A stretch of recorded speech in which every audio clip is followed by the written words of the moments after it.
చినుకు లేదు, గడ్డి మొలక లేదు. పొలాలు బీళ్లవుతున్నాయి. పచ్చిక బయళ్ళు ఎడారులుగా మారిపోతున్నాయి. అడవులు కొండలు గాలించినా గ్రాసం దొరకడం లేదు.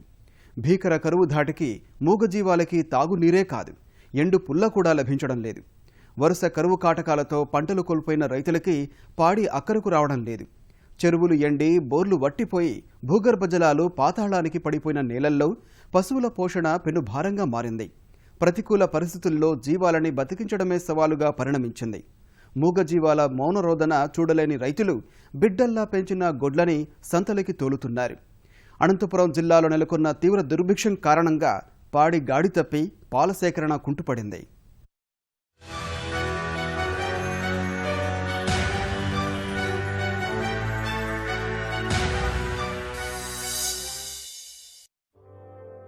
అనంతపురం జిల్లాలో గ్రామీణ పాడి పరిశ్రమ కష్టాల్లో చిక్కుకుంది.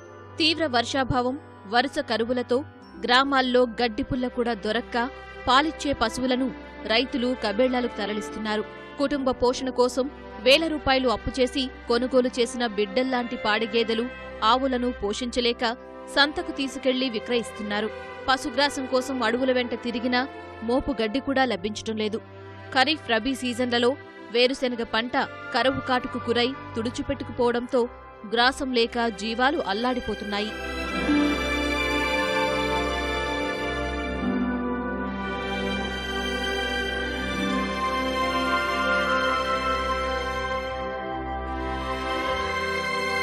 అనంతపురం జిల్లాలో గడిచిన 60 ఏళ్లలో ఎప్పుడూ లేనంతగా వర్షాభావ పరిస్థితులు తలెత్తడంతో గ్రామాల్లో పశువులు నీటికి, మేతకు విలవిలలాడిపోతున్నాయి. గత ఏడాది సాధారణంగా కురవాల్సిన వర్షపాతం కంటే 47% తగ్గడంతో ప్రస్తుత వేసవిలో భూగర్భ జలాలు పాతాళానికి పడిపోయాయి. ఏ గ్రామానికి వెళ్లి చూసినా ఎడారిలా మారిన పంట భూములు, మచ్చుకైనా పచ్చగడ్డి కనిపించిన దృశ్యాలే కనిపిస్తున్నాయి. 100కు పైగా గ్రామాల్లో తాగడానికే నీరు దొరకని దయనీయ స్థితిలో పశువులకి నీరు, గ్రాసం అందించడం పోషకులకి సాధ్యం కావడం లేదు. గత్యంతరం లేక రైతులు అరటి ఆకులను కొని జీవాలకి వేస్తున్నారు. ఎనుములు పెట్టుకుని జీవనాధారం చేసుకుంటున్నాను. కాకపోతే గడ్డి లేక చాలా ఇబ్బందిగా ఉన్నాం. నీళ్ళు లేవు, గడ్డి లేక అటాకు ఆ జీవులలో దింపుకొని మేపుకుంటున్నాం సార్. గడ్డి కొనాలంటే కూడా ఎక్కడ దూరం పోవాలంటే డబ్బు ఎక్కువ అడుగుతున్నారు.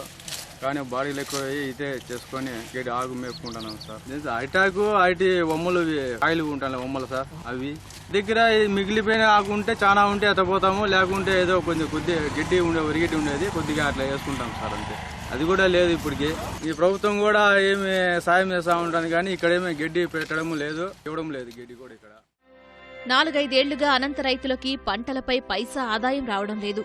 కుటుంబ పోషణ కోసం పాడే దిక్కయింది. ఒక్కో రైతు 50,000 నుంచి 70,000 అప్పు చేసి ముర్రా గేదెలు ఖరీదు చేసి మేపుతున్నారు. అయితే క్షామం అలముకున్న వేళ పశువుల ప్రాణాలు నిలపడమే కత్తిమీద సాములా తయారైంది. 10,000 పెట్టినా ట్రాక్టర్ గడ్డి అందక ప్రభుత్వ సాయం లేక రైతులు పశువులని తగ్గించేసుకుంటున్నారు. ఉన్న 1-2 పశువులని అర్ధాకిలతో మాడుస్తున్నారు. గడ్డి అయిపోతుంది సార్, 10 రోజులు ఉంటుంది సార్. అంతే, అది అయిపోతే జీవాలు అమ్ముకోవాల్సింది. అదే సార్, గవర్నమెంట్ వచ్చేకి అయిపోతుంది సార్ జీవాల కథ. చక్కెర రాసుకోమే సార్, అందుకు ఎవరు రాలేడా తాము ఒక గడ్డి వచ్చిన పట్టిన నెల కానీ 2 నెలలు కానీ సార్. ఇప్పుడు రాసుకొని పోయి 20 రోజులు అయిపోయి పరిస్థితి ఏం లేదు సార్. ఉండేది అంతా అయిపోయింది అనుకో, జీవాలు మాత్రం అమ్ముకోవాల్సింది వస్తుంది. లేదంటే ఆర్థిక సాయం ఏమన్నా ప్రభుత్వం చేసేటట్లుంటే మేపుకుంటారు జంతువులు, లేకపోతే అమ్ముకోవాల్సింది వస్తుంది. వర్షాలు లేక ఇక్కడ గడ్డి లేదు సార్. ఇక్కడ 6-7 వేలు అవుతుంది సార్ ఒక బండి గడ్డి. పాడి పశువులనే తెగనమ్ముకుంటున్న పరిస్థితుల్లో రైతులకి కాడెడ్ల పోషణ కడుభారమైంది. 50,000 నుంచి 1,00,000 ఖరీదు చేసే జతలని విధిలేక 30,000కి సంతల్లో విక్రయించి నష్టపోతున్నారు. పెద్దలకు మేత లేదు, క్రికెట్ కొనాలంటే 15,000 లోడు, మంతలకు తిండి కొందుమా, వడ్లకు మేపు కొందుమా, సహజంగా వాటికంటే వాటికి కొల్ల పెట్టేస్తాను. గుడ్లు పెట్టుకోలేము, ఎంత అంటే కొందుము 15,000 పెట్టి వాళ్ళు ఎట్లే సౌగాడికి వేస్తాను. ఇట్లా కాలాన్ని బట్టి ఆడుండే రేట్లు అద్దాన్ని కారణం తీసేసి అమ్ముతాను. పెద్దల రేట్లు తక్కువ, వర్షాలు లేక గడ్డి లేక పొల పెట్టేస్తాం. 50 చేసేటి 30 పోతాను. 20,000 తేడా. మేతలు లేనివాడు అమ్మేసేది ఖాళీగా ఉన్నాం అంతే. గ్రాసం కొరత ప్రభావం పాల దిగుబడిపై పడింది. కడివెడు పాలు ఇచ్చే గేదెలు సైతం 1-2 లీటర్లు కూడా ఇవ్వడం లేదు. పాలపైనే ఆధారపడి నెట్టుకొచ్చే ఇళ్లల్లో కుటుంబం జరగడం లేదు. గోరు చుట్టుపై రోకటి పోటులా డైరీలిస్తున్న ధరలతో పశుపోషణ గిట్టుబాటు కావడం లేదు. సార్ పాలు తగ్గేదానికి కారణం ఈరోజు వర్షాలు కూడా కొంచెం తక్కువ పడడం వల్ల పశువులకి గడ్డి దానా కొంచెం ఇబ్బందికరంగా ఉంది కదా, దానివల్ల కూడా పాలు తగ్గినాయి. రైతులు వచ్చేసి ఇప్పుడు పంటల తర్వాత రైతుకు వచ్చేసి ప్రత్యామ్నాయం రెండవది వచ్చేసి పాడి పరిశ్రమే. పరిశ్రమ ప్రతి ఇంటికి ఒక ఆవు 2 ఆవులు ఉన్నాయి మన జిల్లాలో. మేతకు కొంచెం ప్రాబ్లం, గడ్డి రేటు పెరిగిపోయింది. గడ్డి రేటు ఒక కట్ట వచ్చి 25 రూపాయలు 30 రూపాయలు పడుతుంది. దానా వచ్చేసి దాదాపు ఒక ప్యాకెట్ వచ్చేసి 1000 రూపాయలు 1500 ఉంటుంది. ఇవన్నీ పెరిగిపోవడం వల్ల పెట్టుబడికి వచ్చే ఆదాయానికి సరిపోవడం లేదన్నమాట. రైతులకు వచ్చేసి ఒక ₹2 పెంచినామంటే మంచి క్వాలిటీ పాలు ఇచ్చేసి రైతు డైరీ కూడా డెవలప్మెంట్ చేసేదానికి ఆస్కారం ఉంటుంది. సార్ పల్లెల్లో ఎక్కువ వ్యవసాయం తర్వాత పాడి పరిశ్రమ ఆధారపడి పాలపైన ఆధారపడి జీవిస్తున్నారు. మన గవర్నమెంట్ డైరీ రేట్లు తక్కువ ఇవ్వడము, అసలు బిల్లు లేకపోవడం వల్ల గవర్నమెంట్ డైరీకి తగ్గించేసినారు. 1,00,000 లీటర్లు వచ్చేటివి కనీసం 20,000 వస్తున్నాయి. ఇప్పుడు మిగతా పాలని ప్రైవేట్కి అమ్ముకుంటున్నారు రైతులు. ప్రభుత్వం సబ్సిడీతో గడ్డి ఇవ్వడం లేదు. మాగుడి గడ్డి అని ₹2 ఇస్తుంది. అది కొన్ని ఆవులు తింటున్నాయి, కొన్ని ఆవులు తినడం లేదు. అది ఏ కోసమైనా సరిపోవడం లేదు. ఈ విధంగా ఆవులు అమ్ముకుంటున్నారు. 60-70 వేలు తెచ్చుకున్న ఆవు కనీసం ఒక 5,000-6,000కే కసాయవాడికి అమ్మే దీనస్థితికి రైతు వచ్చినాడు. కరవుతో చిక్కిపోతున్న పాడి రైతును ఆదుకోవడానికి ప్రభుత్వం చేస్తున్న ప్రయత్నాలు ప్రకటనలకే పరిమితమవుతున్నాయి. ముఖ్యమంత్రి స్వయంగా ఆదేశాలు ఇచ్చినా క్షేత్రస్థాయిలో అమలు కావడం లేదు. మేతలేక పశువుల డొక్కలు ఎండిపోతున్నా పశుసంవర్ధక శాఖ పశుగ్రాస కేంద్రాలు తెరవడం లేదు. నీటి తొట్లు నిర్మించాలన్న ఆదేశాలు గుత్తేదారులకు వరమయ్యాయి. అక్కడక్కడ నిర్మించిన తొట్లు నీరు లేక ఖాళీగా వెక్కిరిస్తున్నాయి.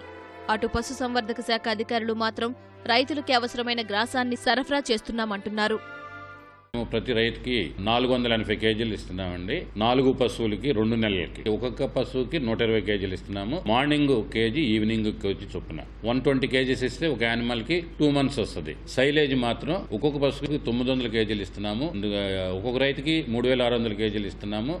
2 నెలలకి ఇస్తున్నాము. ప్రతి యానిమల్ కి 10 to 15 కేజీస్ వాడుకోవచ్చు సైలేజ్. 2 నెలలు అయిపోయిన తర్వాత మళ్ళీ రైతు ఇచ్చింది ఎంత డేటా బేస్ తీసుకుంటున్నాము, ఆన్లైన్ చేస్తున్నాము, ఆధార్ కార్డు అని తీసుకుంటున్నాము. అదే రైతు 2 months అయిపోయిన తర్వాత వస్తే మళ్ళీ 2 months కి ఏర్పాటు చేస్తాం. ఈ drought condition up to June వరకు మేము ప్రణాళిక సిద్ధం చేసుకుని రైతులకు ఇబ్బంది లేకుండా చేస్తాం. తుంగభద్ర జలాశయానికి నీరు రాకపోవడంతో ఎగువ కాలువకు నీరు విడుదల కాలేదు. జిల్లాలో తుంగభద్ర ఎగువ కాలువ కింద ఈసారి 19,000 ఎకరాల్లో రైతులు వరికి బదులుగా ఇతర పంటలు సాగు చేశారు. ఫలితంగా ఈసారి కాలువ పొడవునా ఉన్న గ్రామాల్లో వరిగడ్డి సమకూరలేదు. పర్యవసానంగా రైతులు పశువులను తగ్గించుకుంటున్నందున జిల్లా వ్యాప్తంగా పాల దిగుబడి సగానికి పడిపోయింది. 6 నెలల క్రితం వరకు రోజు 1,00,000 లీటర్ల పాలను సేకరించిన సహకార డైరీలకి ఇప్పుడు 20,000 లీటర్లు మించి రావడం లేదు. ఇక అన్ని డైరీలకు కలిపి రోజుకు 75,000 లీటర్లు మించి పాలు అందడం లేదు. ఎండ తీవ్రత ఎక్కువైపోయింది, గడ్డి లేదు, దానా పశుపోషణ తక్కువైపోయింది, వాటర్ సోర్సెస్ తక్కువైపోయినాయి. ముందు 50,000 దాకా వచ్చి 60-50,000 వచ్చే వరకు ఇప్పుడు 25,000 దాకా 25,000-26,000 వస్తున్నాయి. ₹20 లీటర్, ₹22 లీటర్ అన్నప్పుడు దానా ఖర్చు, గడ్డి ఖర్చు ఎక్కువ వస్తుంది. అట్లా కొంతమందికి పశువులను అమ్మేసుకున్నారు. నువ్వు 2007-2008 1,10,000 లీటర్లు మనకు ప్రొక్యూర్ అవుతానండి. అది దాదాపుగా ఇయర్ వచ్చే కొద్దీ 70,000, 80,000, లాస్ట్ ఇయర్ వరకు 60,000 దాకా వచ్చాయి. ఈ ఇయర్కి వచ్చేసరికి లాస్ట్ మంత్ డిసెంబర్ వరకు 30-35,000 దాకా వచ్చాయి. జనవరి నుంచి మళ్ళీ ఇప్పుడు 25,000 పడిపోయినాయి. పంట పాడి లేక అనంత రైతులు కన్నీరు పెడుతున్నారు. కుటుంబ పోషణ కోసం రైతులంతా కామధేనువుల్లాంటి పాడి పశువులని సంతలు, కబేళాలకి తరలించి నగరాలకి వలసపోతున్నారు.